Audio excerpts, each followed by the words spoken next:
the McDonald Juicy Scoop. Hello and welcome to Juicy Scoop. I have a really packed show of juice, inside scoop on the Housewives and so much more when I do my interview in a little bit with YouTube's Up and Adam. But right now, the premiere of Real Housewives of New Jersey happened last night, and it started off with a bang. First of all, this girl right here, Jennifer Aydin, who is married to a plastic surgeon and has 5 children. She's had her fair share of plastic surgery done by her husband. She had liposuction, I think maybe a boob job. I thought she got a nose job from her husband, or maybe this is her second. But she says at the top of the show, I went to visit my brother in Turkey. I found this plastic surgeon through following him on Instagram, and he was going to be in Turkey, and he was going to give me a new nose and a chin, and I've decided to have him do it and not my husband because my husband said I was an awful patient when he did my liposuction or whatever, tummy tuck, I don't know what she had done. Well, here is the nose, you guys, and it was pretty disturbing because she looked really good before, whether that was her original nose or her second nose or this is her third, I don't know. She has posted that it looks better now and the swelling went down. So, but she got it, or I guess she went and was filming. There was only 4 weeks between getting the nose done, flying home from Turkey, and going to Teresa's pool party, which was one of the first days that they filmed. But Boredom by Bravo wrote, this is what happens when you tell a lie. And I have to say, I froze my TV and zoomed in. Like, I was like, what? I mean, look, the point is, even if it sucks, it's 2022, we can fix it. We can fix a nose. Unless you do so many nose jobs or do so much cocaine that you end up with the Michael Jackson nose and there's literally no cartridge left. So you have to be careful how many nose jobs you get. Anyway, let this be a warning. But also, we're like, really? You go to Turkey to get your nose? I mean, you're in New Jersey, which I'm certain has lots of plastic surgeons. You're married to one. Or you could go to New York. Okay. So anyway, very interesting. So they show up at Teresa's party. And there's a lot going on because a video. So they're filming this in about June. And that's important to the story, I'm going to tell you. In June, it was my birthday. Sorry to make it about myself, but it was. And I was with my girlfriends, and I saw this video that a former girlfriend had released into the internet wild of her former fiance, which is Louis. And Louis is now engaged to Teresa, the star of Real Housewives of New Jersey. And he is at this like boot camp in Laguna Beach where he's got all these men around him. And this is also Boredom by Bravo and Bravo Cocktails got this. And he's got these guys behind him, all these white guys behind him, and they're all sunburned. And they're supporting him as he does this video to this woman who he has done something wrong to, this former fiance. And you have to see it. You can find it. It's everywhere. But it is really embarrassing. On the other hand, someone's like, hey, he's at this like Christian man up, alpha male boot camp, and he's apologizing to a woman that at the time he thought he was going to marry. Isn't this the kind of guy you do want to marry? One that can admit he's wrong? But the cast and everybody else was like, this is weird. This is a major red flag. And then Joe Gorga's like, yeah, he invited me to do one of these things. And I saw a little bit of it. I'm like, dude, I'm not going to your weird camp. So it all comes out. I talked to I'm going to say I called Margaret when it happened, and she's like, "Oh my God, we're kind of dying." So we're watching that they're all like, "We're kind of dying." Do we tell Teresa she's having this pineapple party because I love the pineapple. Pineapple makes your vagina taste better when your boyfriend goes down on you. Everyone drinks pineapple juice. Anyway, she has a pineapple themed coochie party, whatever, pool party. And they're like, are we going to bring it up? He's dying. He's embarrassed. But he shows up. And so I found my video. You have to watch this video in order to enjoy my video. And I'll post my video on Instagram. And it was like, I posted it back in June, and I had my girlfriends, like, I was so like shaking and inspired to parody this that we were in Palm Desert. I had my girlfriends put on sunglasses because we were not hair and makeup ready. And they all stood behind me the same way. And I, did like an apology video to my husband. And during his video, you hear this man off camera yelling at Louis, being like, tell her you're a piece of shit. I'm a piece of shit. Tell her you're going to do better. I'm going to do better. So I kind of do the same thing. And it just fun memories. So anyway, we're back at the pool party. And Margaret and Jennifer, who had the nose job, have never gotten along because Jennifer was not supportive of the fact that Margaret was sexually harassed by her boss, and she revealed that in her book. She's brought up the fact numerous times that Margaret, who's now married to her second husband, she met her second husband and started having an affair with him when she was still married to her first, which Margaret has always been completely upfront about. Like the first day that she was on the show, she told the story. So she's very judgmental, which is interesting, judgmental about her perfect life. I'm a stay-at-home mom. I'm married to the plastic surgeon. I have 5 kids. So they got in awful Twitter fights. They said awful things to each other at the reunion. It's all bubbling up now that they're, back together after a 4-month break of not talking since the reunion because they hated each other at the reunion. And Margaret's like, you know what? You think, I'll tell you what the Marge thinks. You think that you're always doing, you're so perfect. You have your perfect life. Everyone knows what your husband did. What did my husband do? Everyone knows what your husband did. Everyone knows why he had to leave his job. Oh, really? What did he do? He was having an affair with the office manager for 2 years. And everyone's just like, oh my God, cameras are on. And Jennifer just doesn't know what to say. So she goes, well, you're stupid because it wasn't the office manager. It was the pharmaceutical rep. To be continued. I was like, oh my God. We see from the previews that she obviously goes through a very hard time, not just trying to fix her nose, but just now this secret. So she had this secret, and we see in the previews, my sisters didn't know, my family didn't know, and my best friends didn't know, my mother didn't know, that the secret is her husband had a 2-year-long affair with someone he worked with, and it caused him to leave that practice and start another. And obviously they probably struggled from it, but they've decided to stay together. And it happened years before she got on the show. And just like every dumb, fame-thirsty housewife that has a skeleton in the closet, they think that closet's never going to be opened. Well, it is. So, hey, now it's out there and it's going to make the season very juicy. And it is sad that now her kids know that her husband cheated on her at one time. They're going to know this forever. But hey, another side might be like, hey, this happened and my parents made it. But no, it's not great. It's not good. But this is what happens when you go on a Real Housewife show, which is what we really get into in my interview with Adam. He did this incredible interview with the mother and father of Mary, who is the cult leader, her weird church at Real Housewives of Salt Lake City. We get into that. We get into all the drama of Beverly Hills. And so we're going to just jump right into the juice. And here we go with Adam from Up and Adam. Hello and welcome to Juicy Scoop. We are going to get into it. I have from Up and Adam on YouTube, Adam Newell. You are adorable. First of all, the interview heard around the Bravo world. You did a couple on Salt Lake people. The one I want to get into, which was your second one, which was with Mary, who is the pastor, married to her step-grandfather, her mother, and her stepfather. And you interviewed them. And I just want to hear how you approach them. Let's just start.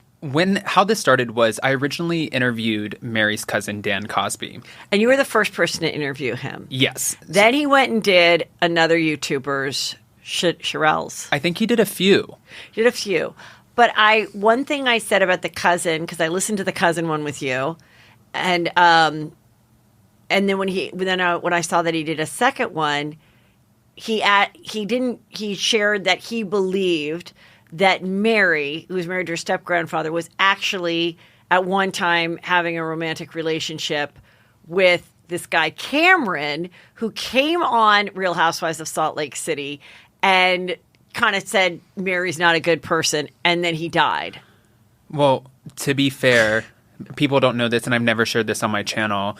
When I interviewed Dan, the cousin, Dan Cosby, I wasn't expecting it, but he wanted to jump on a phone call before we actually did the whole video, and he's like, this is what I'm comfortable talking about, this is what I'm not comfortable talking about. And he told me about the affair with Cameron before they even started filming season 2, because I did that interview in 2020, December of 2020. And then, they started picking up filming in 2021, and then obviously here we are.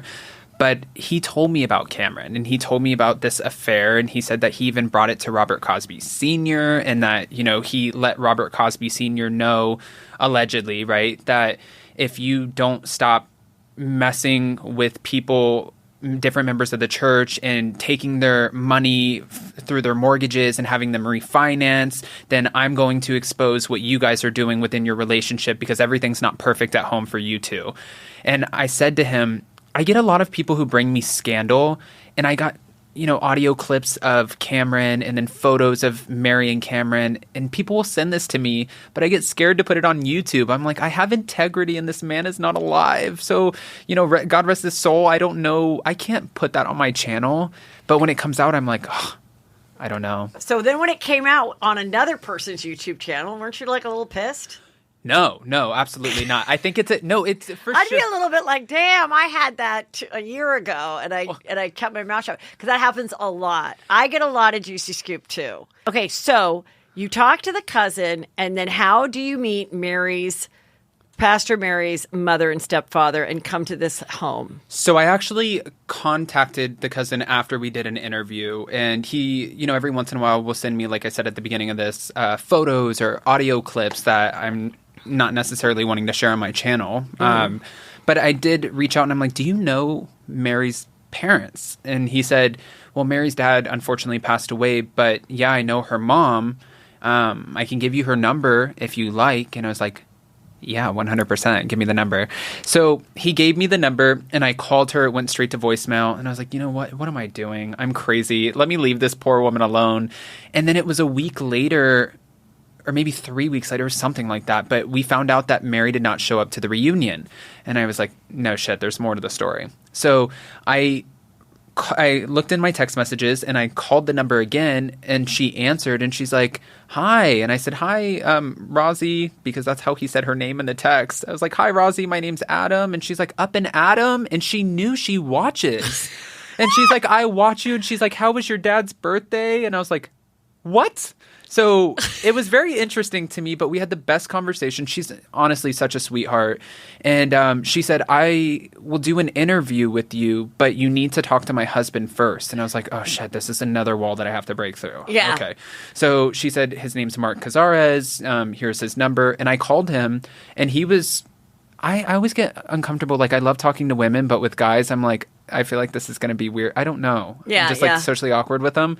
And – I didn't know how it was going to go, and he was just open. He's like, yes, there were things said about me on a different YouTube channel, and Rosie's brother came out and said that I cheated on her and I have like a love child with some other woman. So as long as I get to mention that and say that's not true, we will do an interview with you. I was like, yeah, I don't fucking care. We can mention that. That's fine. Yeah, we'll put that at the end. When you meet with them, did she ever take off her sunglasses, Mary's mother? She did. Mark actually asked her to. And part of me meeting with them was... On camera or off camera she took them off? Off camera. Okay. Part of me meeting with them was totally making the experience comfortable for Mary's mom. Yes. And that was one of the things that people didn't realize, because that's what I was getting to when I mentioned the Fallon interview. It looked like this whole production, a beautiful set, and that's what I wanted to do with this interview too. But she's still very much so afraid of the pandemic. Like, she is an older woman. And she doesn't want to just go out there and kind of be around a ton of people. So she was comfortable with me and one other person coming into the house, which was a videographer that I found last minute because 2 other ones canceled because of COVID.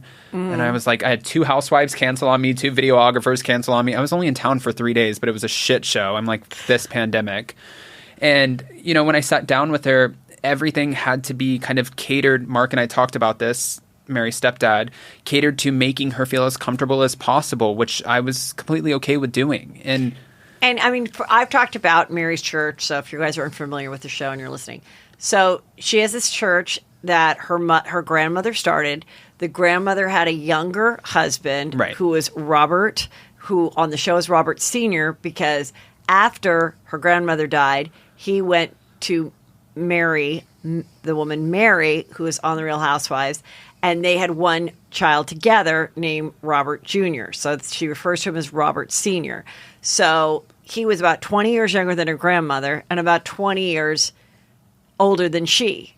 And in this interview, what was interesting is that her mother, Rosie, sounds and looks just like her. So people were freaked out by that. They thought it was Mary in a wig. They kept saying that. I know. They're like, what?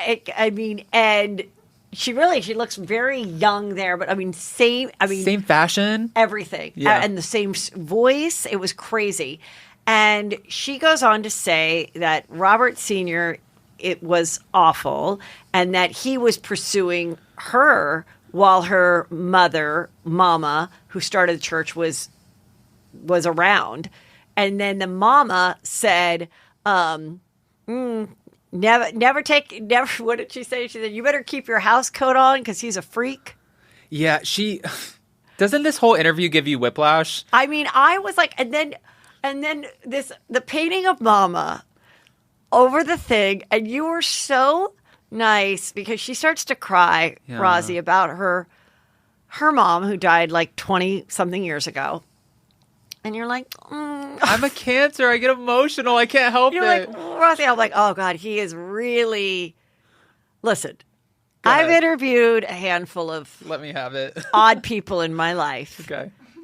No, you did great. Oh, you have to be like that. Yeah. You have to be like... because you don't want them to leave and you want them to, and you always want to treat them with respect, as do I. And then sometimes your audience is like, you were too nice to them. You're like, listen, they came to my fucking show. Or like when I ask for questions and these people are asking questions, I'm like, you really think I'm going to ask them about this thing? I mean, 100%, I'm not going to. Right. And if I did, they'd be like, F you, Heather, and walk up and leave. So, yeah, you have to be with kid gloves, especially in a situation like this where these people are not media savvy.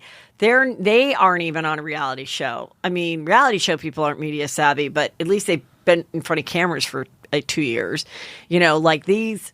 So I thought you did a great job, but it was just like, uncomfortable. It was just amazing, like the house and everything. So what have they been living off of since Mama passed and all of their property was then put into Robert Sr.'s name, in which then he moved it to the church where there's a church, as you know, pays no taxes, but then that took the property away from any kind of other heirs that it might have been meant for, right? Right. Well, and so then it was left for just Robert Sr. and Mary. I was trying to follow this too, and if you Google Rosalind's name, you'll see this lawsuit over the Pentecostal church and everything that came with it. It dated back in the 90s, in which she was suing Robert Sr. Right. And after the mother's death. After the mother's death. Okay. And I think she won between $1 to $2 million of this. Okay. So Rosalind also. Everyone was talking about her house, and they're like, there's no furniture. She just moved into this house. This was a newer home for her and her husband. From what I was told, she does pretty okay for herself. But also I walked in, I was in the living room. I looked at all of the photos of Mama everywhere. And when I was in the house for 2 hours before I even met her mom wasn't coming out of the room because she was getting ready. And then finally she walks out of the room and she had her sunglasses on and I could see where she was crying. And she said, Adam, you don't look real. And I was like, I'm real. I'm here. And she's like, you don't look real. She's like, doesn't he not look real? And I'm like, I don't know what that means, but I gave her a big hug. I said, can I hug you? And she said, yeah. So I gave her a hug. And then Mark said, go on, sweetie, take off your glasses and show him what you look like. Show him how much you, Mama, and Mary look like each other. And she said, I don't want to do that. And she took them off, and I saw, and I was like, I feel like I'm looking at Mary.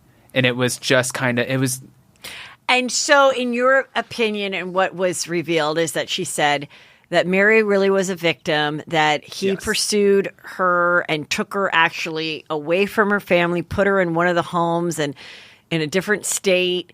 And, she was already married to someone else, and he alienated her from him, forcing her to divorce him and then marry Robert, to marry Robert. And then Rosie's husband, who was there, and they've been married for like 35 years, he said they were really good in like doing like gospel singing and all that stuff. And that is why originally Robert Sr. wanted to get rid of him and marry Rosie, because Rosie, being that she actually is a singer and everything, together they could be like, who I was just talking about, would be like Tammy Faith and Jim Baker, for those of you that remember that. It's an amazing movie on HBO Max. I'm telling you, you guys need to watch it. It's a true story that then they did a movie about. It's amazing. I'll talk a little bit about it later. But anyway, but then, she was already married. So then he went for Mary, which I thought was kind of interesting that Rosie was like, he wanted me. But I mean, like, what is your takeaway after doing all the interviews? What is your honest takeaway of Mary and the situation and the church? I'm not done. I want Mary now. I want to sit down with Mary, because I've talked to your cousin. I've listened to what he said. You were exonerated from the church and kicked out by Mama. Your mom over here, and your stepdad are saying that you're a victim of your marriage and you weren't kicked out of the church. You didn't have the substance abuse problem. Everyone has a different opinion, and I feel like there's three sides to every story. Yours, this, and the truth, right? What about the side where supposedly she lived in New York in a penthouse and got all this plastic surgery, but then they told the parishioners that she had a sweating problem, that they had to do surgery for some weird thing. Her sweat glands. Yes. So that took 3 years of living in a penthouse in New York and the parishioners sending money. And then she came back and they all said she looked pretty amazing. I don't know what she had done, because she does look just like the mom. And she's always looks like she's been thin, and her mom is thin. So I don't know what kind of enormous plastic surgery. She had bunions too. So she had to get her bunions cut off, but that's hereditary. Like, that comes... I don't know what a bunion is, but... And I don't know why you couldn't do that in Salt Lake City, why you had to go to New York in 2000 and whatever it was. I don't know why you have to stay in a $30,000 a month apartment to get your bunions cut off, and I don't even know where bunions are, so I don't know. This is so confusing. And where do you think all the money came from? Well, if you listen to, the allegations of her family members, her cousins, people coming forward from the congregation, and even Cameron, who unfortunately passed away, who was on the show, Mama had a radio station. Mary's grandmother had a radio station. She had a mortgage company. She had so many different businesses. And from what they're saying or accusing them of is having this mortgage company. And when the church allegedly gets low on money, apparently they go to different members of the congregation and they have them take out, or refinance their homes or take out second mortgages in order to give back, because they really view Mary as pretty awful. Right. And they view her, allegedly they view her as a god. Now, I couldn't believe that with everything in me. I was like, there's no way. But I went to Mary's church like you did, and I ran into a member. Okay. So you went when? About a month ago? Because I went last week. Yes, I went about a month ago. Okay. And it was already boarded up, or has it not been boarded? Would it not boarded up by then? Well, the sign was there when you went, right? The sign was still there, which is like a glass sign, like That's when new. The services are. But it was boarded up, and if you looked through the window, all the furniture and everything was wrapped so not to get dusty or gross. So right. No one has been in there for a long time, in my opinion. Well, right. And when I went, I was looking in the window and I could see a little bit, and the sign was not there. And then I was like, you know what? I'm going to take like a little timer selfie, because I put in the work. I rode an Uber scooter to get there. Yeah, okay. So, I'm sitting in front of the church and I'm jumping up and down and like, hey, taking my photos. And this woman walks up and she said, can I help you? And I was like, I'm just a big fan of Salt Lake, and I didn't want to tell them what I was there for, and my interview wasn't until the next day. And she's like, oh, you watched the show? You watched Mary? And I said, oh, we love Mary. Yes, we watched the show. Yes, yes, yes. And she goes, okay, well, you're trespassing right now. You're not really supposed to be here. And I said, oh, no, I didn't know. I just wanted to grab a photo. Big fan. And she's like, yeah, we're so happy that Mary's not, on the show anymore. And I said, oh, well, we're not, but okay. And she's like, yeah, Mary will rise again. Now that she's off the show, she will rise again and be back in the church, and so passionate about it. And I'm like, rise again? So, and she will raise you up on Bravo wings, raise you up and let you sing. That is an actual song. I just created. But it's kind of based on a real Catholic song. Okay. Bizarre. Rise up, like Jesus. Rise up, right? Did she say, if you come for Mary, she'll send Jesus for you? No, but I have a feeling that Mary, I don't know. Listen, I don't know what's going on. I'm sitting here in this seat. I get to hang out with you today, and everything's been going great with the channel, and work's doing amazing. So I don't think she sent Jesus for me. I think she was happy that her mom came on and said, you're a victim. She should send Jesus for you. Jesus is not the freaking mafia. Well, Jesus is supposed to be there. Jesus is supposed to carry you in the hardest times of your life. Yeah. Come on. Jesus is not like the fucking devil. What are you talking about? Even if you slightly believe in God and Jesus, that is why I was just like, how can anybody respect this woman and be part of it? It's 100%. They're Tammy Faith and Jim Bakker. They're it's completely stealing. It's completely turning people to believe that the only way they're going to get to heaven is if they sign over their house to you. I think it's so hard too to believe what Mary or what people say about the church, right? But then people, now that she was on reality TV and off of it, I guess, people leaked the audio clips of her yelling and chastising the congregation and being like, you're cheap, and you know what, you can get out of here, and kicking people out of a car, and just the way she talks to them. She's an awful person. I know you want the interview. It's not going to happen. What do you mean? I'm optimistic. I will visit her closet to get the interview. If you're going to visit her in prison, is where you're going to visit her. Oh my gosh, no. Come on. No. I don't know what Salt Lake is doing. They're probably really busy with a lot of stuff. There's a lot of awful people in the world. So but they really need to go deep on this one. And they need to figure out I think it's the next Housewife documentary. And if what has been going on and where has this money gone? Because the whole thing is the church is tax deductible. That has to change. But that anybody could just, if I created the Church of Juicy Scoop, now I don't pay taxes. You think that's fair? I give advice. I talk about Jesus all the time. He thinks I'm a hoot. You just said he's not mafia. You're vouching for him. So to be fair, but that's the thing. So you can't. The amount of money. Look at her clothes and her shoes and how much she must have been spending every month. And what are these? And the businesses that the cousin talked about, a daycare. That's not a big business, okay? A mortgage company, besides taking the money for yourself, that's just nothing. That's not a solid thing. It's not like they owned 7 Chick-fil-A's. Then right. I'd be like, that's some real money. That's a solid thing. Like this, and doing barbecues on Sunday. And then when the cousin was like, my mom they'd fly her to come and do the barbecue. I'm like, you're flying someone nobody else can slap on the barbecue sauce in Salt Lake City. You're flying someone special to do that. It was just, I cannot get enough of it. And so then when I've been like, why is it when Lisa Barlow and everybody's like, I don't understand why Meredith has this loyalty. Does she have something on her?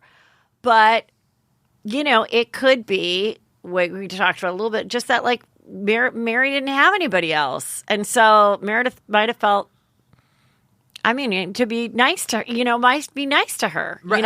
I think that they both didn't have anyone in this past season. At this point, they felt yes, like that. Alienated. Right. But this last scene when Heather is like, you are awful. Like, you're being awful to Jenny. Why don't you want to be friends with her? And this Your step granddaddy. Yeah. And then she's like, oh, because you don't have a husband. And Heather's like, when have I tried to act like I have a husband? Also, like, kind of a sore spot because Heather had a lot of guilt being Mormon and everything for her daughters that her marriage didn't work out. So it was just like a real mean thing to say.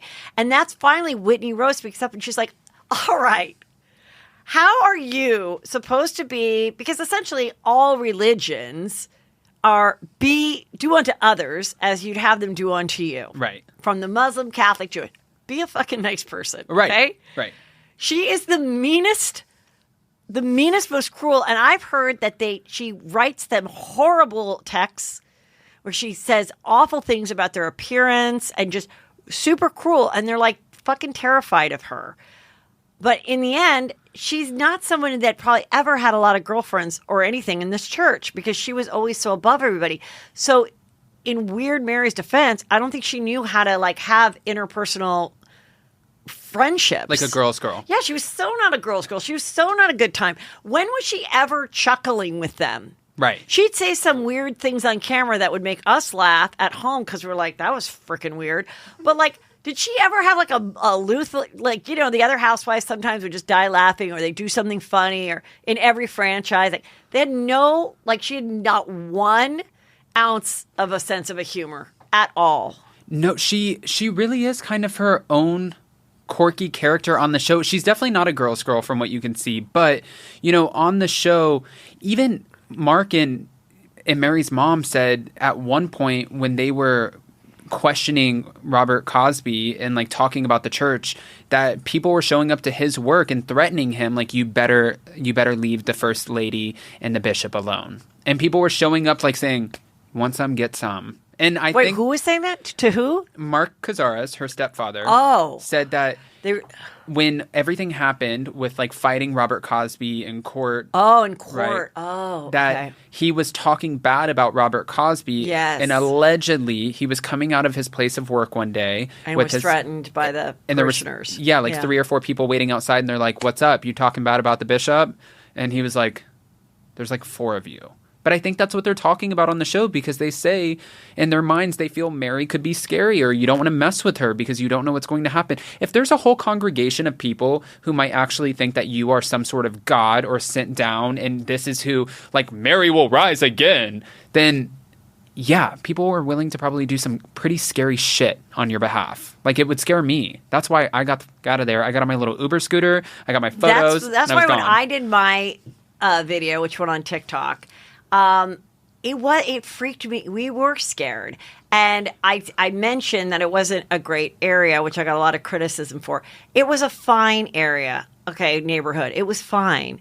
I was saying it because I was being like how Mary is like, you eat at Taco Bell. Like, she's so snobby. Right. And I'm like, here, her church, which was built nice. It is a nice property.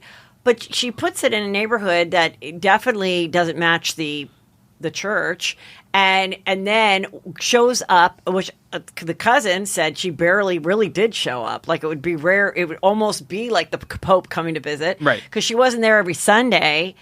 And then when she would, you know, complaining that they didn't give her enough money for her birthday. And then we see her on the show with everything. And then she's also gives these gifts to, you know, the housewives and stuff to try to win them over. Like, because it's not her money. Like, I think it's very easy to be generous and to have money and everything when you didn't really work that hard for it. Like, when you really work hard for money, hopefully you're generous, but it's easier to give someone else's money away. I was about to say, give me your wallet full of cash right now. I have no problem giving it to everybody out here in the hall. That's fine with me. Yeah, but exactly. You also got really in there, by the way. I don't know if you were invested in this, and you were like, I don't know if it was for the TikTok or for what the video or what it was, but you're like, guys, look at this creepy shed in the back right here. And I feel like you were like jumping the fence or something. I was with my boys, and right when we got there, they go, "Oh my God, Mom, there's fresh footsteps in the snow," and I was like, oh my God, were there other juicy scoopers here before me? Like, who else is walking around this church? Because it was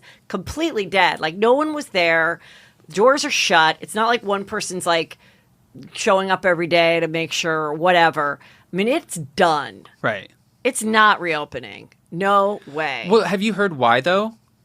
Because from what I gathered from talking to different members of the family, there was some sort of natural disaster or something that happened that unleveled the church. So it's not necessarily safe to be in. Oh, okay. So what they were saying is that they were trying to find another location to bring the church, but then that didn't make sense to me because I was there only 2-3 weeks before you and there was no sign. Now there's a brand new sign. So and what is a brand new sign? But that was the one in the glass. Yeah, the one in the glass. That wasn't there when I was there. Oh. So then if you were getting a new church, why would you install that sign? So it makes me think maybe that's not the truth. That's the shit that I'm talking about. It's like everyone has their own version of what's going on. That's like, can somebody talk to Mary? Why do you think she agreed to do it in the first place? Because they got her for a few interviews and like most people loved the attention of producers and being on TV. Do you think she and Robert Sr. ever sat down and thought, I mean, I would guess that actually they weren't that familiar with the show and they agreed to do it just like Tom Girardi said, let's do it, Erika. Right. Like, you know, Joe and Teresa, let's do the show. Like, who, like, that's what I think always makes it. Jen Shaw, let's do a show. What? You're doing shady stuff. Like, what are you thinking?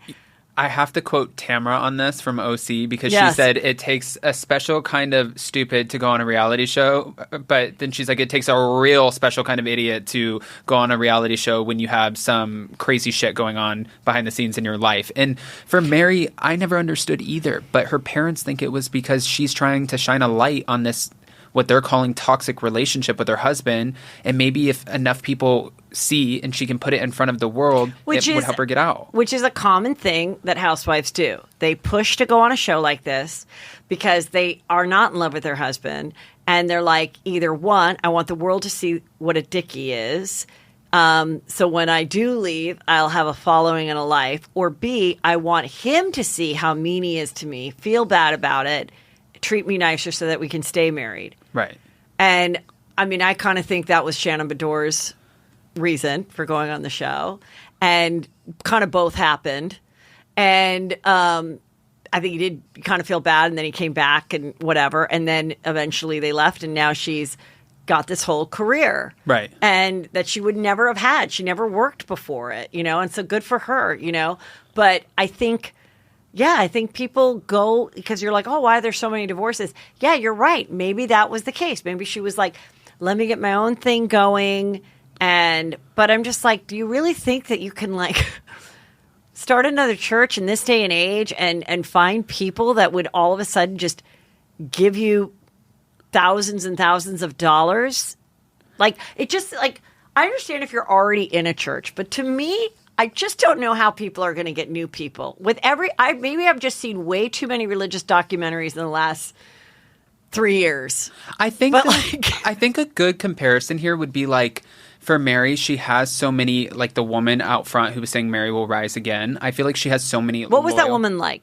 Can you physically describe her? Like age, she was ethnicity? She was in her 40s.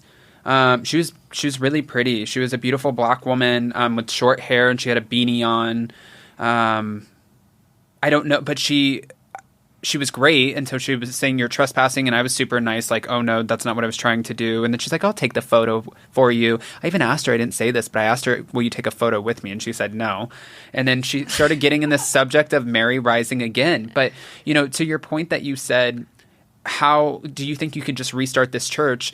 I think that the people who say stuff like that, like she'll rise again, are such loyal followers. Like if you decided today Juicy Scoop is done, you're like, you know what, I'm done with Juicy Scoop. I'm going to have, you know, some other show. I'm going to name it something else and I'm going to restart all over. You'll still have so many of your loyal followers who will. I mean, that's true. But I think like a religion. But you know what? You're right now. You're changing my mind a lot because in the Tammy Faith movie, which is a real thing, she did come back from it. Her husband went to prison for using church money for him to pay off a girl that he had sex with, Jessica Hahn. And then they realized all this other money that they collected that they said was for missionaries and things like that. Because they would constantly be like, your money is going towards a home for special needs kids, a missionary in another country, and this and that. And then they realized none of it was going to that. It was all going to them.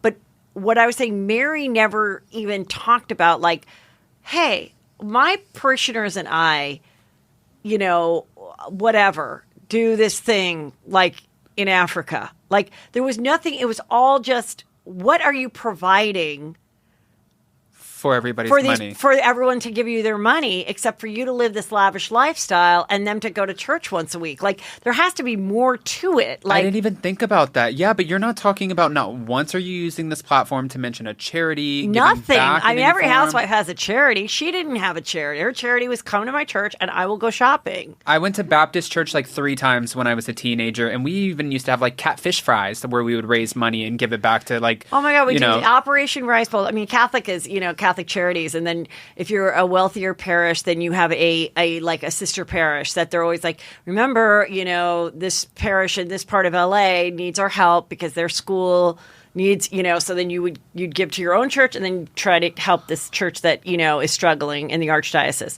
Like that's, and then if you could go every day and never give a penny and no one's going to tap you on the shoulder and be like, hey, bitch, saw you here every day. They don't do that. Yeah. So it's like, to me, I'm like, I just am just fascinated. When I was watching the Tammy Faith thing last night with Peter on HBO Max, I was like, I remember I'd watch a lot of TV as a kid. And I was starting to watch this woman. And she had all this makeup and stuff. And I just remember she would, I just remember like watching her cook and her talk about like fudge. And I was like, oh, I think she seems like a nice lady. I'd like to, like, why does my mom make fudge? And then in the next scene, she's like, Jim, next week I'm going to do my fudge recipe. And I was like, oh my God. Like when people say, sometimes my husband's like, you can't remember everything you remember. I'm like, I have a fucking crazy memory. I'm like, I remember watching the fudge fucking episode. Anyway, so then they have all this money, but he, is taking it all for himself. And then every time they would get in trouble, they'd realize like she could go, if they just kind of cried and said like, they didn't call it mainstream media, but they called it secular. The secular media, meaning non-religious media, is after us. So it was like a very kind of similar, not similar, but it was just interesting. Like Ronald Reagan was president and then like, they're like the secular, are against us wanting to, make sure there's enough Christians in the world, whatever. So it was interesting. And then, but yeah, so he ends up going to prison.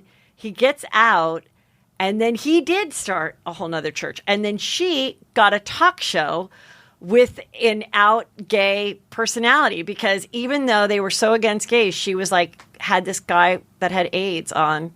And she started to cry, and the Jerry Falwell was freaking out, but all the phones started to, and they started to give her more money.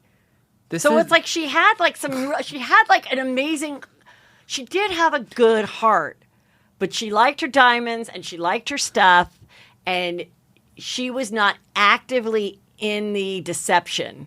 Right. But just like in Erika Jayne, he gave her the money and she bought the fur coats. But she was also like very into like singing Christian songs and making people happy and making me happy at home, telling me about her fudge.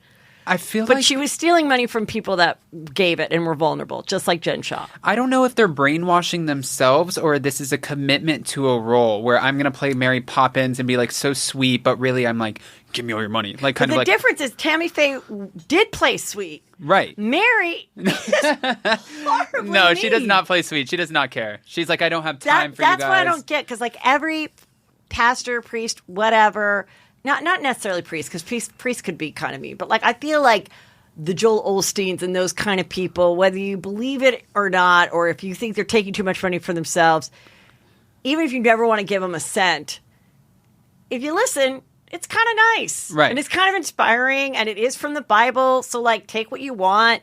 If you want to give them money, fine, but you still have access to all this material, just like the TV show, if you never give. So I was like, why isn't Mary, being more like that? Where like that's where I was like, that's just not how a Christian preacher speaks. Like if someone was hurting and she was truly someone who studied, because that was the other thing the cousin said, she never went to like Bible or pastor school or whatever. If her whole thing was for the last 20 years running a church, it would be natural for her in a situation where someone is like, Jen Shaw's crying, and she would be like, okay, let's pray on this. Right. Or can we pray before we eat? She never asked to pray before you eat. How many times have you been with a Christian person that's like, I didn't give even me your notice hand, that. we're at Denny's, or looked over and seen people like praying at Denny's. Like, she never was like, listen, let's take a special moment to, listen, no matter what happens, Jen, you believe in God, because Muslims believe in God too, whether it's Allah or whatever. He's going to be with you. He's going to step with you. And there was never one moment. Well, if I was in that cast, I would be saying things like that to Jen, because I'm like, just like the rest of them, whether you think she's guilty or not, if you're going to be filming with someone, you're going to have some compassion. You're going to be like, nice. And then you're just going to be like, Jen, just like keep your heart, and whatever happens, just know that you did your best and that you're a great mother, and that's never going to change. Like, that's the kind of thing I would say. I even had to ask my fiance, who grew up Mormon, about this, because I didn't grow up in a super religious household, but when I see her walking into the church and she's like, hey, Earl, she's like, Earl, you're getting so fat. She's like, stop eating so much, Earl. And she's like, all right, let's, we're getting the choir together. And she's like, oh, and she's like, you change your clothes. That doesn't look right. And then she's like, this woman, she works for me. She's been here for like 10 years. She's one of my cousins or something, but I don't know. I don't really know her name. I don't know anything about her. I'm like, this is not nice. It's not very nice. It doesn't sound like a very preacher kind of way of... Right. So I get exactly what you're saying. I didn't understand it. I asked Jason, I said, is that how it's like in the Mormon church? He's like, no, that is not how Mormons it's like. are like super, really caring, really sweet. Right. Really, like, that's why people love to be around like Mormon people. Like, they're honestly like so nice. I had to ask Jason because we went to, I think it was the temple, and it's where they have is it Tabernacle? Yeah, the Tabernacle Choir. Tabernacle Choir. Yeah. And there were groups of like different, Mormon people who come from all over, and they were in groups of 2. And you walk in and they're like, hi, have you been here before? Can we help you? Let us tell you a little bit of the history of this one piece of art out of these 5,000 pieces of art. And, I'm like, no, it's okay. We're just looking around. And I looked at Jason. I'm like, why do they keep coming up? Like, they're so nice, but it's like it's odd. He's like, because people are fucking nice in the Mormon church, Adam. They're not all from Florida or Tennessee and like being an asshole, because that's how like life works. Like, people are nice. And I'm like, I'm not used to it. It's so strange to me. So maybe I would fit in better at Mary's church, where people are not, I don't know. That's exactly true. Like, yeah, and I always said that. I go, that's why so many Mormon business people are super successful at business, because they had to do the 2-year mission where they were rejected all the time. I mean, if you do 2 years of rejection, trying to get people to go to church, guess what? You know what? You're going to be a successful realtor. You're going to be a successful business person. Like, they kind of have to go through this thing. Do you watch Sister Wives? I've seen a little bits and pieces of it, but the polyamorous. I'll cover it more next week, but it's like right now that's all falling apart. Like, the girls are leaving. I mean, it's just they're not lasting. No, it's sort of religious too, the way he is religious, but they kind of have their own thing. Well, one thing that fascinated me about, especially going to, the Mormon temple and the Tabernacle Choir, I was asking, like, how is this all built and who runs this? And they're like, some of the greatest surgeons in the world are heads of these churches. And I'm like, they must get paid a lot. And Jason was like, no, they don't get paid. The Mormon church doesn't pay them.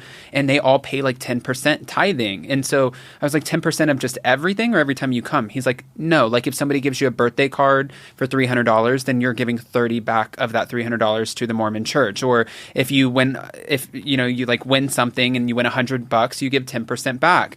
And I never knew that. Yeah, I never knew that. And I was on a date with a guy before I was married. No, what if I was like, I was on a date with a guy last week, and I was really looking for a husband. I was in a dating service called Great Expectations, which was so weird. But anyway, I just thought, I'm looking for a husband. So I was open to like all religions, whatever. So I went on with this cute guy in LA who was Mormon. And I thought Mormon was just like Protestant, like just kind of Christian, whatever. And he said how he gives 10% to the church. And I remember being like, fuck that. Well, I told Jason... I got married, someone who's giving 10% of her money to a church. I said to Jason, I was that is too much. He said he was used to it. He said, I'm no longer a part of the church. My family is. And I was like, great. Well, since you're not part of the church and you're so used to and accustomed to giving up 10% of the shit that you make, well, welcome back, because now I'm taking 10% of your shit for the rest of your life. And now it's worked for the last 8 years. He gets 50%, yeah. Yeah, I mean, I might be a little bit more greedy than the Mormon church. Like, I'm not saying they're greedy, but like for Jason, like when he brings shit in, I'm like, you're used to giving 10% away anyways, so just like come to Papa. Give me the money. Give me the money. So let's talk about each housewife, and then we'll let you leave. So are you a Lisa Barlow fan? I mean, what did you think of that big moment of her giving the rant where she says Meredith has fucked half of New York, and you know the rumor of the guy who they all screwed? Yeah, well, the guy from Real Housewives of New York? Yeah.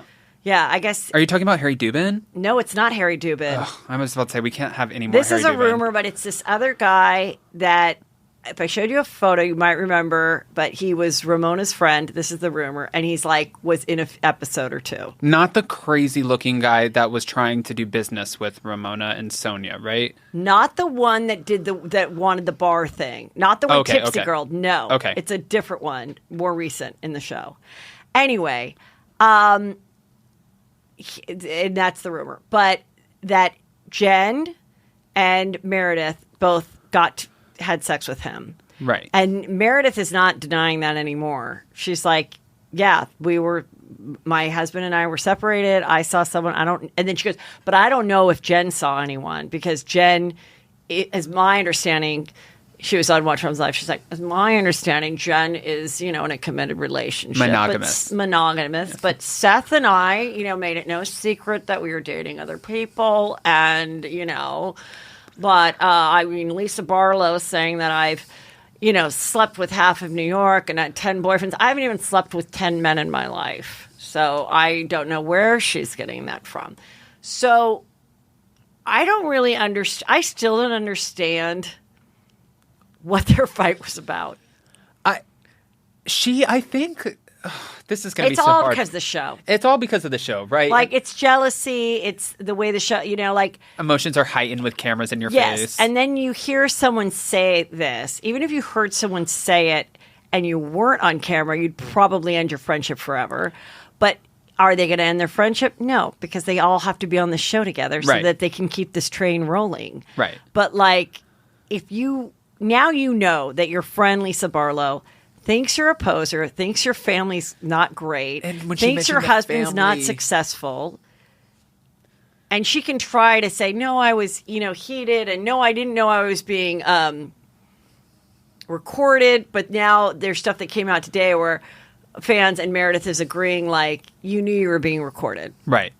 So you knew you were being recorded when you chose to say those things out loud. So you did want them out there. You did want people to hear you say this. Maybe you regret it, but you knew you were being recorded, and you know how production works. So and Meredith said on Watch What Happens Live too that once this was called out at the reunion, that Lisa Barlow ended up telling Meredith, allegedly, if I even have to say that, I'm so used to talking to lawyers at this point, but talking with her, and I guess Lisa said, I heard a rumor that you said something nasty about my home, so I was pissed, and that's why I came out and said the shit that I said.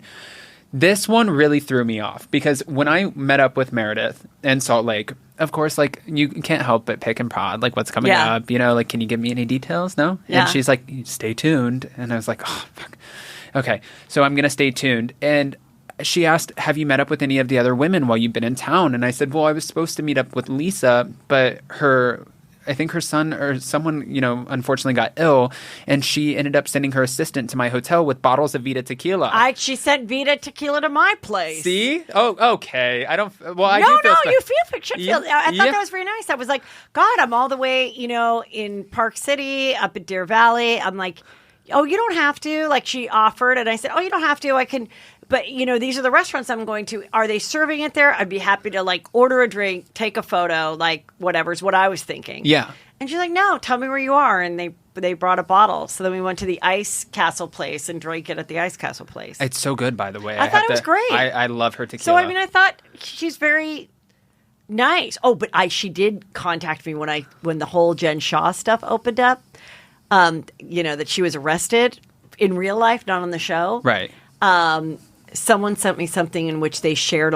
They both had used the same lawyer, and I mentioned it on a show or something. And then Lisa Barlow wrote me and was like, "No, this is," and kind of explained it.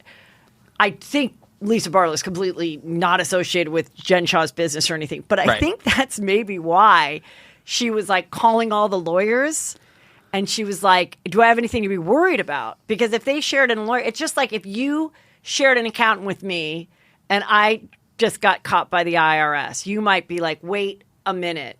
Right. Am I doing anything? Like, are you doing anything wrong with me? Like, what's going on?" And I think that's why she was contacting all her lawyers and freaking out, because I think they used similar people in their life. Didn't that happen with Erika and Lisa Rinna too? Didn't they have like a similar business manager or something? Yes, and so people were trying to draw and associate, trend. or did Erika give money to Lisa Rinna's daughter's business or something? They were trying to figure all that out. And so, I mean, you're in the same town and people recommend people.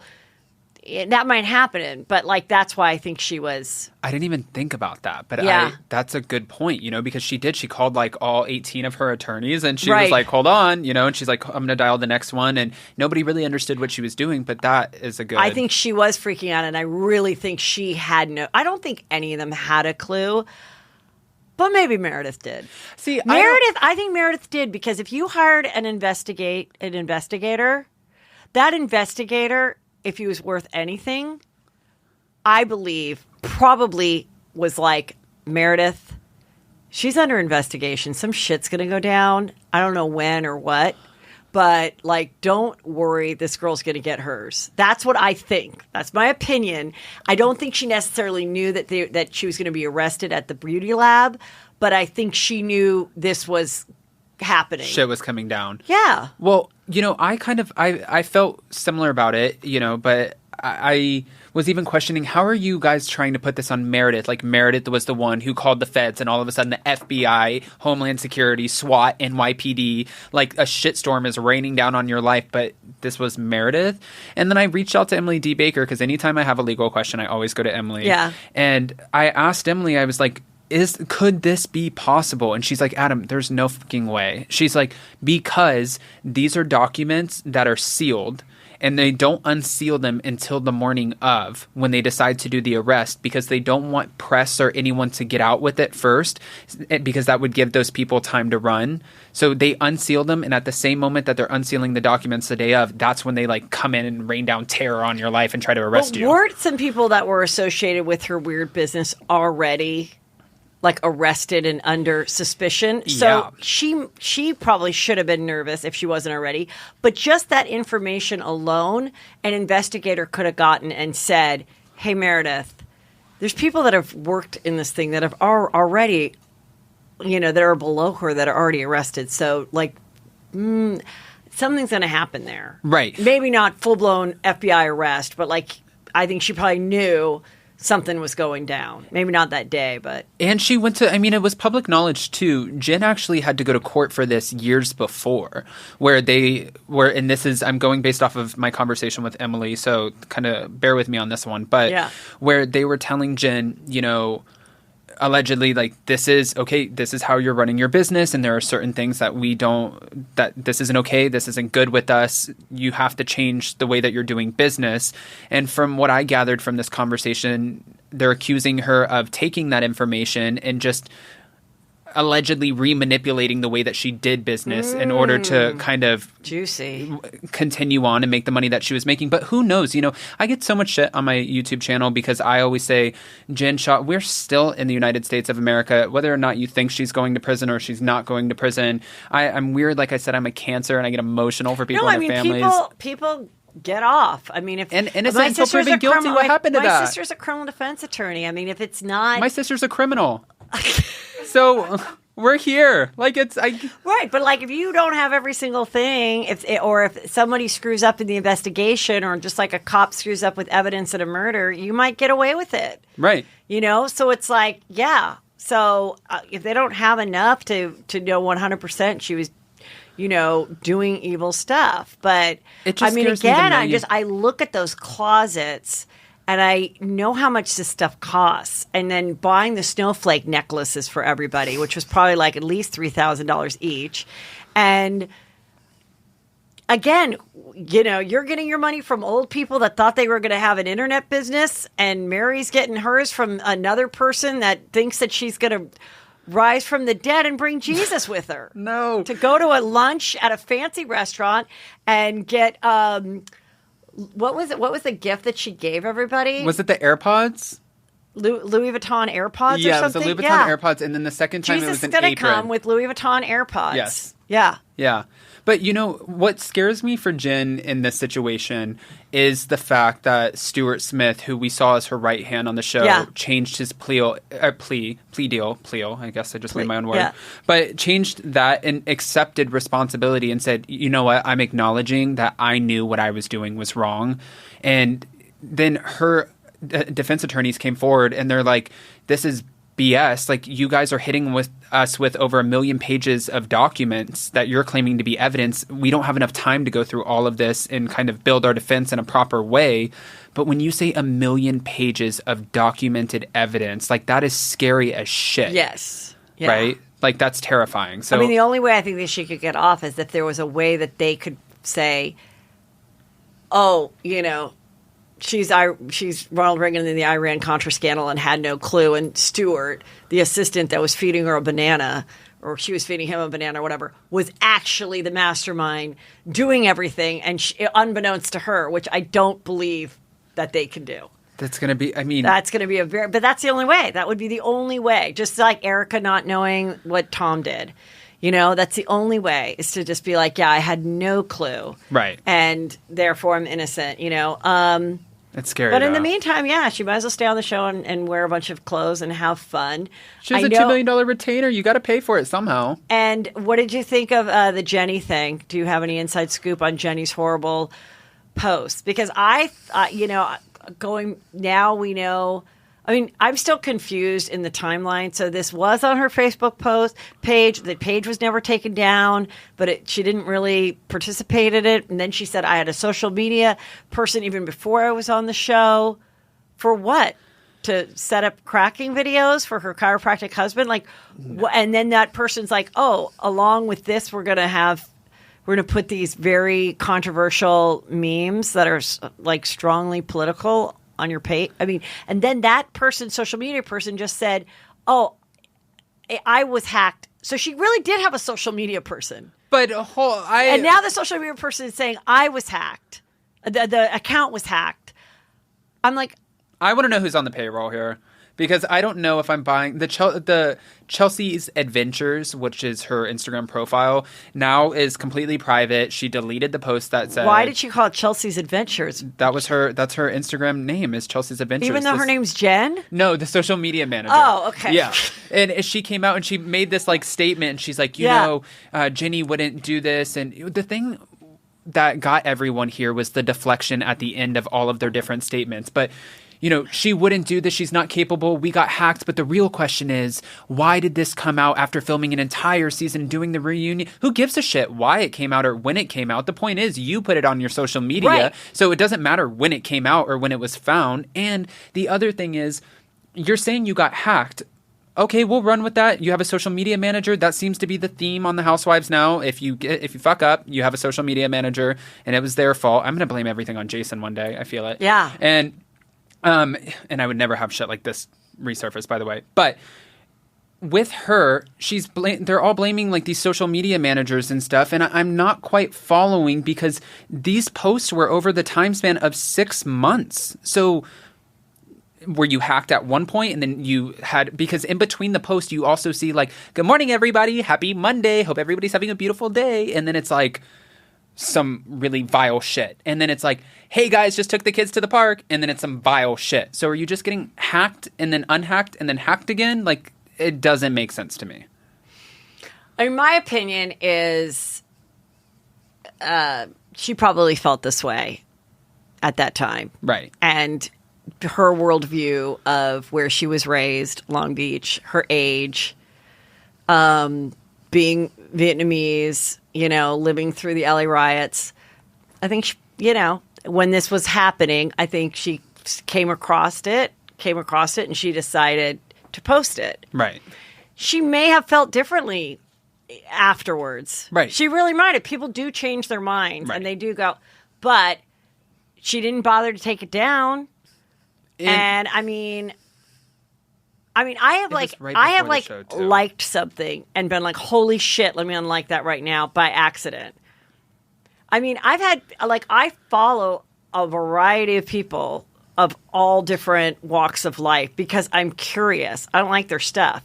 But I'm like, people have written, do you know that Heather follows, whatever, Meghan McCain? Okay. Like, are you going to come get me? You're going to burn me to the cross because I follow Meghan McCain? Or Ivanka Trump? Because I've been following her for 5 years. I have to unfollow her because someone's going to go do a deep dive and think that I'm a Trumpette. Like, it's just... I got shit for following Jenny. I forgot to unfollow her. It's funny that you're saying that. I think I am still following Jenny. Oh, see? You're going to get shit after this now. You better unfollow her. Why, though? Because I'm curious to see what she'll do next. Why can't I follow someone? Because I'm curious. Because I think what people think is you're supporting her. Well, then fuck off. Like, that's the thing. Like, no. As long as you can just stand in your truth and say that, just fuck off, then that's, okay, at least you have an answer for it. But for me, people were commenting on my channel and they're like, Adam, why do you still follow Jenny? You're supporting her. And I was like, I'm not supporting shit. I didn't even know that I follow her. But to be fair, every time I look at my social media, I'm the worst millennial ever. I don't know how to follow, do shit, change things. Jason has to help me with everything on social media, and then he always gets upset with me. He's like, "Who the fuck is this random big booty model that you're following?" And I'm like, I don't know who the fuck that is. Maybe it was by accident. I don't know. I'm not good with social media, so if I'm following somebody that maybe I shouldn't be. The point is, it's just you know what, that does not matter who you're following and all that. But what you're posting does. That's my opinion. Right. Because I do think you could accidentally like something. And I think you can follow a variety of people and totally hate follow them. How many people hate someone that they follow? Well, you could kind of do that too, even if you don't believe. But you kind of are like, I want to know what this freak is saying because I'm just curious. I don't think we should get to a point that we have to have a whole nother where we can't just follow who we want to follow. That's a public person, right? Because someone's going to try to label us as something that's not politically in right now. That's not. But what she did, it was bad. So, and I don't know how she could have fixed it. You're pretty much just telling the whole world piss off. You're not going to dictate to me who I'm following on social media, which is good. I mean, people need to. I think that's a great stance. And then there's people that I don't like anymore, and then I just mute because I'm afraid someone's going to be like, "Why aren't you following that person?" Right. And it's maybe because they're too successful and it's bumming me out. So let me just take a break from them. I still wish them well, but I don't want to see it every day. I don't want to see that they're so. It's so if you want to go spend 12 hours investigating who I really don't care. I'm not. There's nothing you can do to me at this point. What I mean, I'm not the host of the Today Show. So, okay. But once you're in a public situation and you're depending on a paycheck, then you better be careful about everything. That you post. Everything that you post. Right. But I don't think it's fair to criticize people for who they follow because a lot of people follow people straight out of curiosity. I mean, and it does not mean they share the same worldview of every single person they're following. But her posts... Yeah, I don't know. I don't think she could have saved herself. I think it was a weird mix anyway. I think getting rid of Mary was a bummer for us just because we were ready to see her and, have another Tammy Faith, Jim Baker, situation happen. Yes. But I think it was smart for her to leave to save herself. And she really didn't fit in with the other women. Right. Jenny was kind of funny, and she did kind of fit in. But being that she'd only done one season... And she had the fake sister wives storyline, and she said she threw something at her husband and broke his ribs. Oh. I definitely think the correct move was to fire her, 100%. Right. And we don't owe her anything. It's not like she was on the show for 5 years, It's not like she was the first season of, a super successful. No, she rolled in season 3 had a couple cute moments, but no one was like dying for Jenny. I think we just all really loved her daughter. Like her daughter was super cute on the show and like her family dynamic, but then the family wasn't cute because then she made the husband do the fake sister wives line story. Which made no sense. Where she's like, well, he wants me to have another baby. I'm 43. I think she even said she had her tubes tied or something. And he's like, can you get pregnant again? I'm like, this is the dumbest storyline. And your kid is 9. If your kid was 2 and you were 36 and you already had 3 kids and your husband was like, I really want to have one more, that is a believable storyline. Right. That's believable. It's like when Melissa and Joe were saying they were thinking of having another kid. No, you weren't. Right. No, you weren't, because your youngest kid was already like 8. You don't all of a sudden go, I'm 40, and Magnus is like, no, you do it when there's like, oh shit, the kid's is about 4. Do we go for one more or what? You don't. That's like me being like, you know what? I just put one in college. Let's have another one. Why don't we try to like I remember Luann was doing that with like her boyfriend. You know, I'm going to try to have a baby with what's with the French guy. Oh, and then remember when Ramona was acting like she might be knocked up at 53. Like, just stop. Just stop with that storyline. Don't go there. Just call me. I will analyze your life, and I will come up with a storyline, and I will make something happen for you.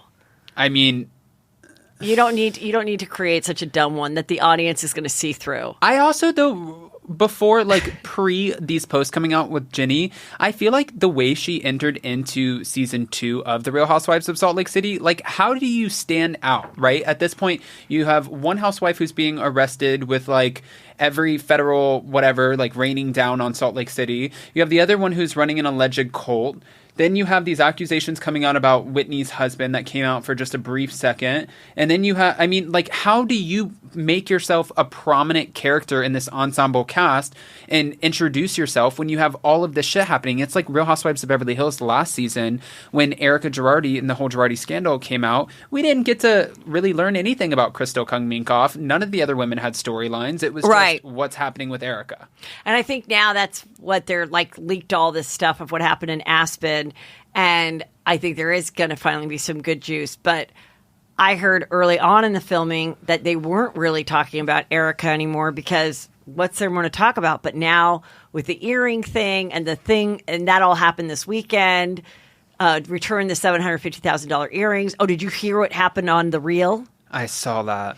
So Loni Love, who I know very well, so I know this is 100% true, story. This is the Loni Love is on The Real, and Garcelle is a host, and they're talking about it, which I love. I love that The Real is like, we're doing hot topics about your fucking cast, and we don't give a shit, and we don't care. And Garcelle's like, and I don't care if I get in trouble with Bravo. Love that. And so the news article is, they want these $750,000 diamond earrings back. And Garcelle says, why not just give it back, or say, yes, absolutely. She's like, it is my understanding that I think that the lawyer is holding them. And, and I get that. And my defense is you don't just all of a sudden in the middle of lost things being like, hey, guys, come over to my house and pick out some clothes. And would you give it to the widow from the plane crash? Like, you can't just do that. Right. So I understand like Erika's in her position of like being with lawyers. But then Loni goes, yeah, but then remember, says to the other host, remember when we were at Garcelle's birthday, which must be a party that's been filmed this year that we haven't seen. And Erika came and tried to talk to us, and Erika goes, the people that really support me don't have this skin color. So she did not say that. She did. According to Loni Love. And what was the other girl? She said it to Loni Love? Who was the cheetah girl? Adrienne Bailon? Yes. She said it to Adrienne. And I'm like, that is up there with Hillary Clinton saying that she carries hot sauce in her purse. Oh, my gosh. It's my Goriana. Like, what do you say to that? I mean, Loni knows. Loni knows what that is. Loni knows that is someone like...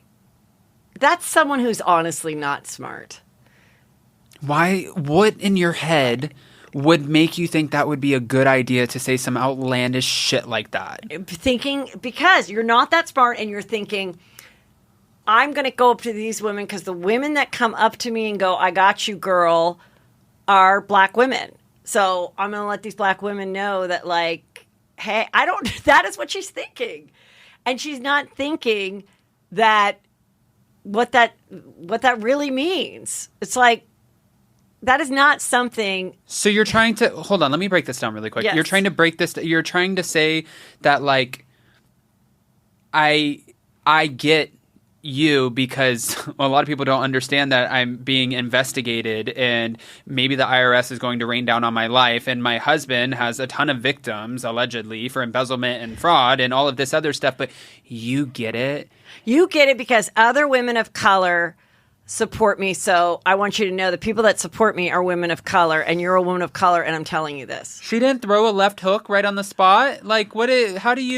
What? I think Loni Love has been on this earth a while, and she's a very intelligent woman, and I think she has been around a lot of white people that have said things that they think are pro people of color.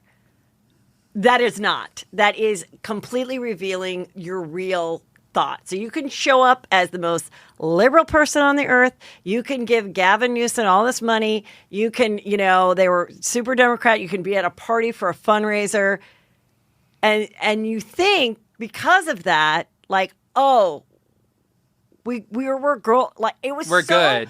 We're good. When she said it, I think people had a hard time kind of going, wait, what is Loni trying to say?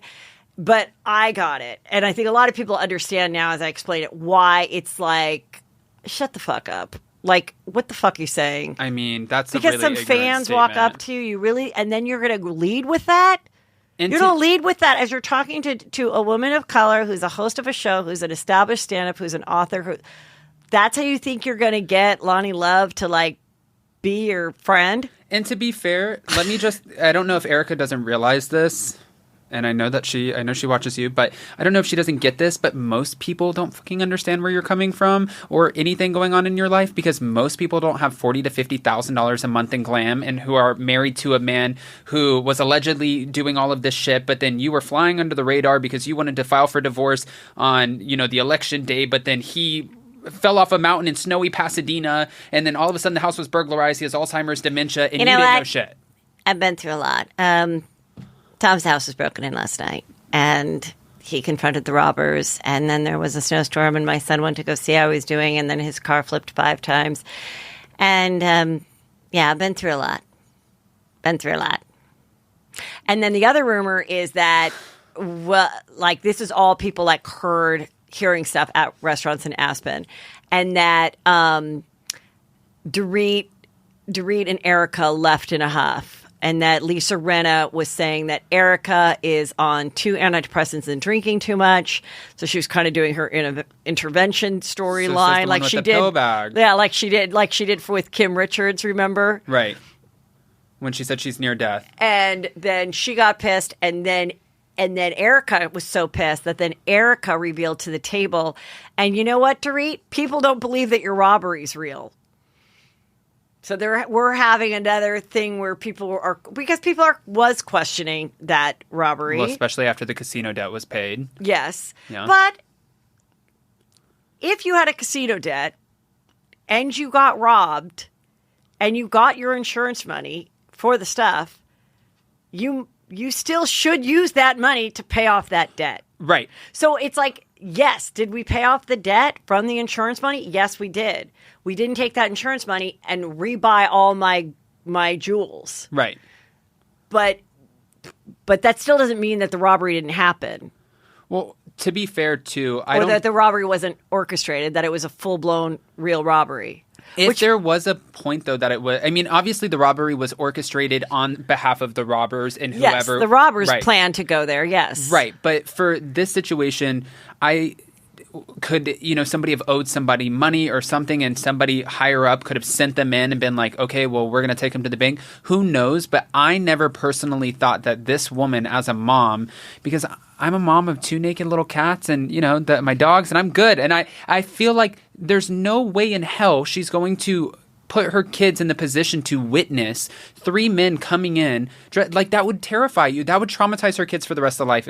Listen, if they I woke up. have said I think I'm on the right side of history. Oh, God. And my side is I absolutely do not think Dorit had anything to do. I don't either. And I absolutely believe whether these men were sent or whatever, or they were random robbers that watch the show and know where she lives and wanted to, listen, people are getting killed and shot and everything every day in this city. It's up like 50, 100, and I don't even know how much percent it is. So I believe Dorit's story. Right. If there's something else more behind it, but I'm saying I don't think Dorit was like, I'm going to act like I'm asleep and then the robbers are going to come. No, I don't believe that. Now, if in a couple years I'm wrong, okay, but I'm telling you right now at this moment, if I was with the Housewives, that is what I'd be saying. Right. I believe her for that exact reason. You would never plan it for when your children are in the home. Never, ever would you, even if but these people really aren't robbing you and they really don't have real weapons, whatever the plan someone thinks is, you would never, ever, you would be like, fucking rob us when we're gone. Right. We're going away to San Diego. That's what happened to Kyle Richards. Yeah. Rob me when I'm gone. Follow my Instagram and follow me and rob me when I'm gone and take whatever the fuck you want and leave us alone. I mean, you would not do it for drama, for a storyline. She's very secure on the show. She does not need this kind. And then you're going to act traumatized and shaking and everything. She's not no, don't believe it. No. But obviously there might be some conversation. And it might be so much as, oh my God, there's somebody, just the way Lisa Rinna did it with the Munchausens. Munchausens. When someone pretends to be sick when they're not. Like, it could just be like a little thing like, somebody sent this to me and they don't believe that Dorit's thing is real. Now, I don't think that. I'm just saying this person thinks it. And then the conversation starts and then we've got a show. Right. It's what We've Shannon got a Bedore just did on show. Orange County with the Yes, Nicole James then we've lawsuit. got a show. Yes. It's planting the seed, but Yeah. and it's almost like some of my favorite housewives. They're so good at this. We had LVP, we have Lisa Rinna, we had where it's just like, and Giselle on Potomac, where you have the rock and you hand it over to this person who's gullible enough to throw it, and you're like, I didn't do anything. I mean, what's great is you have these articles written. So just like the show The Real can talk about an article that's involving Garcelle's. You have an article and you can say, oh my God, my girlfriend just sent me this article about people thinking that Dorit's thing is not real. Like, this is horrible. What are we going to do about this? Well, this is real life. And if it was real life, you would go to lunch and you'd say it. But now are you a horrible bitch because you said it while the cameras were on you? Right. But then the producers are like, we don't have a fucking show. Half of you guys are sick with COVID. Do you want to be on Peacock? Do you want to be on Peacock, Lisa Rinna? No, I fucking don't. Give me the reality blurb article. I'm walking in, and I'm going to tell it at this restaurant. Yeah. I feel like, they get really well. I mean, honestly, at this point, they know what they're doing. They're very well versed in the housewives world. If anybody's kind of oblivious to what's going on and just like the silly shit that's happening, I think it would probably be, and I'm not calling her oblivious. I think she's a very intelligent woman. But Kathy Hilton, like when she went on Instagram and she like commented under Rick's I thing. talked about that in the show today. Oh, did you? Where Any she's like, fucking idiot that "Get me believes out." that she doesn't know exactly what she's doing. She was an actress. She's, Paris Hilton's mom. They know how to do press. It's a bit. And, It's yeah, a bit. play the game. We like it. Yeah, I'm here for it. I just sometimes get mad when the audience is too dumb to see it. Yeah. But it's okay. Not everyone's as smart as us. Adam, Take it. I mean, really exceeding my expectations in every way. Glowy skin, Oh, no. nice, cute fiance, 15 minutes early, Yeah. nice outfit. Hey, thanks. Thanks. I like it. No, honestly, I'm so happy to, like, the fact that this was a year and a half after I originally contacted you and started my channel, and you were always on the radar for me, and I just, like, I manifested you, by the way, in this. Like, you worked the secret. Dreams come true. I was like, I am going to, and then when we talked and you're like, well, you know, we can do a Zoom and we'll send you, you know, that special set of headphones. I was like, no, I'm going to be in LA anyways. I have to be in the Juicy Scoop office studio. We're gonna make this shit happen. This is been a year and a half. I couldn't handle the Catholic guilt if you were only flying out to see me. No. When you said you were coming out for other stuff, then I was like, oh yeah, then I definitely want to do it in studio. Yeah. That was the only thing. Like sometimes people offer to do that a lot, and I have to start telling myself, I am worth it. Yeah. You know, like I am worth it, and to come in studio, but I still just sometimes, like, as a mom, like, I'm still, like, you know, feel bad when someone has to pick me up from the airport. So, like, I just don't want to inconvenience anyone. But I believe you, I really always prefer in studio. Well, always. I mean, you know, I came in town because you were on Zach's show yesterday, and we're planning this, like, just this kind of 3-city, like, little mini tour. And we're doing it in LA, April 7th. And maybe we can steal you back. I don't know. Maybe you can just show up and say, let me know. I don't know. It just... Regardless, thank you again so much for even having me here. Oh my gosh, this was so much fun. You're awesome. Everybody, it's Up and Adam. We'll tag and all that stuff. And you'll have to get more people to follow me on this because you have more YouTube followers, subscribers than I do. I know. Can you get me to 100K? Yes. Because I beg these people. And listen, the people that watch every week are so loyal. But I have to get more people. Well, I'm always, like, people say that I'm, like, shoving it down their throat, like I ram it down their throat because I kick off my video and I end off my video with, hey guys, don't forget to smash that like button. If you're not subscribed, get fucking subscribed, and don't forget to hit that notification bell. Okay, so now why don't you just tell the camera tell the camera right here about to do it to Juicy Scoop. Guys, if you're not following Heather McDonald on YouTube, you have to go follow her, and if you're not subscribed, get subscribed. It really helps the algorithm. Don't forget to smash that like button and hit that notification bell because, well, you don't want to miss anything Heather has coming up next. Awesome. Love you.